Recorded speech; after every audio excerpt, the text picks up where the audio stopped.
अस्सलामुअलैकुम, welcome to my YouTube channel the learning point. आज के इस वीडियो में हम पढ़ेंगे वर्ब और इसके बारे में।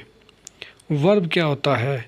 Verb is a word which shows an action और स्टेट ऑफ समथिंग।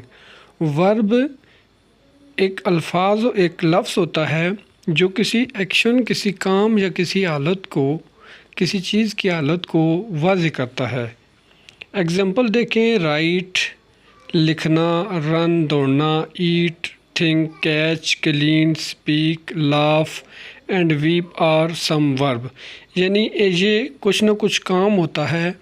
ये सारे अल्फाज जो है वो एक्शन के तौर पर इस्तेमाल होते हैं, इसलिए इनको वर्ब कहा जाता है। मिसाल लिखी हुई है, he is writing a letter, वो ख़त लिख रहा है। यहाँ पर जो वर्ब है वो राइटिंग इस्तेमाल हुआ है। इन द अबव एग्जाम्पल, ऊपर दी गई मिसाल में the verb write tell us about the action writing of the subject ही, यानी वो जो ही सब्जेक्ट के तौर पर इस्तेमाल हुआ है, जो प्रोनाउन है, उसके एक्शन को शो कर रहा है right. A verb has its subject in sentence and verb tell us what is subject does, did or will do। Verb का सेंटेंस के अंदर एक सब्जेक्ट होता है कि जिसके बारे में वो बता रहा होता है कि वो सब्जेक्ट क्या करता है, क्या किया या क्या करेगा। वर्ब्स डिस्क्राइब एक्शन और state. Most verb describe action. ज़्यादातर जो वर्ब होते हैं वो एक्शन को या हालत को बयान करते हैं। Most verb describe action. ज़्यादातर जो वर्ब्स होते हैं वो एक्शन को डिस्क्राइब करते हैं। Such verbs are called dynamic verbs.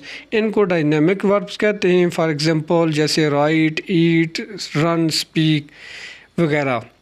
Some verb describe state of something. बाज़ वर्ब जो होते हैं वो किसी चीज़ की हालत को बयान करते हैं। Such verb are called stative verb. यानी ये दो मज़ीद टाइप्स हो गई हैं। एक को डायनामिक वर्ब कहते हैं जो किसी एक्शन को डिस्क्राइब करते हैं, और दूसरे को स्टेटिव वर्ब कहते हैं जो किसी चीज़ की हालत को डिस्कस करते हैं। And are not usually used in continuous tense. ये कंटिन्यूस टेंस में ज़्यादातर इस्तेमाल नहीं होते हैं। For example be impress, please, surprise, belong to, consist of, resemble and seems. Example देखें कि हमारे पास जो स्टेटिव वर्ब हैं और डायनामिक वर्ब्स हैं। एग्जाम्पल है, he works in a factory. यहाँ पर वो एक्शन शो कर रहा है, जो वर्क्स काम करता है फैक्ट्री में।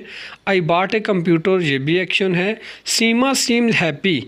यहाँ पर जो सीम्स है ये उसकी हालत को शो कर रहा है, स्टेट को शो कर रहा है, इसलिए यहाँ जो सीम्स है वो स्टेटिव वर्ब कहलाएगा। ही रिजेंबल हिज ब्रदर, वो अपने भाई के मुशाबे है। तो यहाँ पर वो जो मुशाबत को शो करने वाला जो लफ्ज़ है इस्तेमाल हुआ है रिजेंबल्स, वो यहाँ पर स्टेटिव वर्ब के तौर पर इस्तेमाल हुआ है। Some verb can be used as dynamic verb as well as stative verb.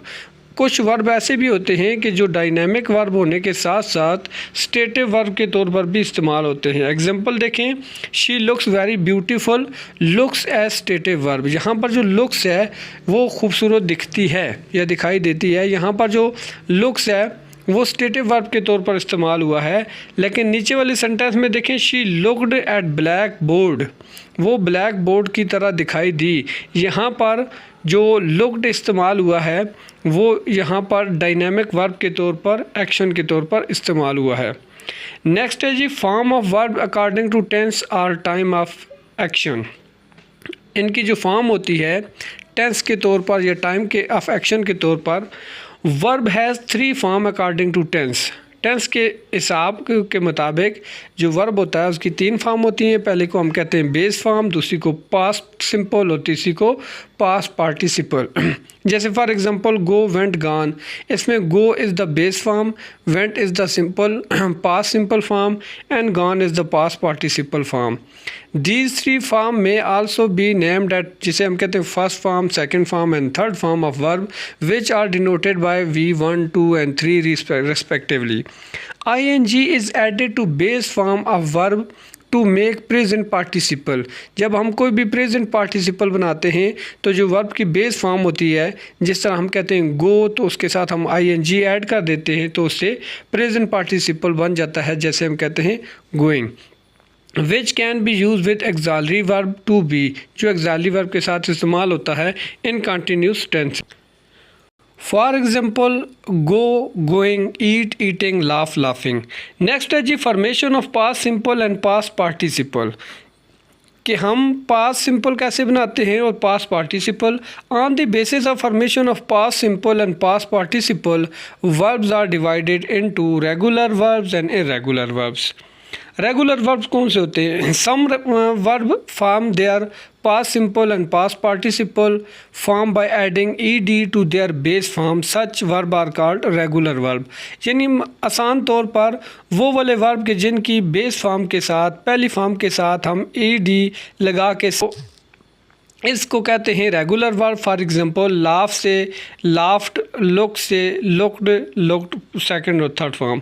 ये नीचे टेबल दिया हुआ है, इसमें आप देख सकते हैं सम एग्जांपल जिसमें वर्ब है, बेस फॉर्म, उसके बाद पास्ट सिंपल, पास्ट पार्टिसिपल और प्रेजेंट पार्टिसिपल इनमें दी हुई है। यहाँ से भी आप मदद ले सकते हैं। नेक्स्ट चलते हैं इरेगुलर वर्ब्स की तरफ। Some verbs form they are past simple and participle in different ways. For example, bar, buy, bought, bought, eat, ate, eaten. Such verb are called irregular verbs. नीचे सम एग्जाम्पल देखें, यहाँ पर भी table बना हुआ है। यानी इरेगुलर वर्ब वो वाले वर्ब होते हैं कि जिनकी बेस फॉर्म के साथ हम ed लगाकर उसका पास्ट सिंपल और पास्ट पार्टिसिपल ना बना सकें, बल्कि उनकी सेकंड फॉर्म और थर्ड फॉर्म जो हैं वो डिफरेंट स्पेलिंग हो, मुख्तलिफ हों। जैसे नो से knew, known, go, went, gone, drink, drank, drunk, hold, held, held, write, wrote and written. Some verb remain same in past simple and past, के यहाँ पर कुछ वर्ब ऐसे होते हैं कि जो पास्ट सिंपल में और पास्ट पार्टिसिपल में भी सेम रहते हैं। ये नीचे टेबल में देख लें, जैसे कट, कट है, shut, spread, put and read. ये तमाम के तमाम वर्ब जो हैं वो एक ही तरह के पास्ट पार्टिसिपल में और पास्ट सिंपल में इनकी जो हालत है वो एक ही रहती है।